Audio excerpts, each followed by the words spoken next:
Let's look at some real numbers in my business. So the thing I sold the most, it's not really a surprise to me, it was my high focus. I sold a lot of ad management services and also a bit of organic social media management. 95% of my revenue came from ad management services and social media management. The next one, it's much lower with 4% of my revenue. It's private consulting. It was actually a mix of one-time sessions and 1 month retainer. Then the smaller one after this is affiliates. This is actually surprising to me because I made more with affiliates than my own digital products. To be fair, I didn't really talk about a few digital products I had this year. Affiliates, it's just a tiny percent of my revenue with 0.3. And then we have digital products at 0.1. The other fun thing I wanted to cover is the revenue, but also the profit. If I compare to 2024, I had an increase of 32%, which I'm quite happy. And then my take home profit compared to 2024 was 22%. It's super nice to make more revenue, but it's even nicer when you get to keep more in your pocket. I drew a car because I actually paid off my car this year. I also paid a huge chunk of my student debt. For sure, I'm going to pay it off for 2026. I've put like money signs because on top of that, I also invested quite a lot of money in general investments, my TFSA. I do invest a lot in the stock market. I thought it could be interesting as well to show you my biggest business expenses. The biggest chunk for me was everything related to tech, the softwares I use for my business, equipment like this thing right here that I'm using, the DJI Osmo. This is why it's quite high at 32%. After we have a 28% for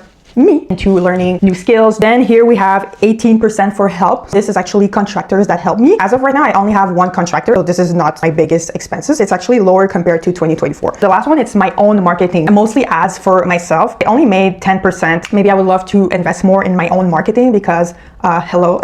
My business grew regardless. I thought it could be interesting to show you a bit of numbers. Let me know if you have any questions. I love to be transparent about this.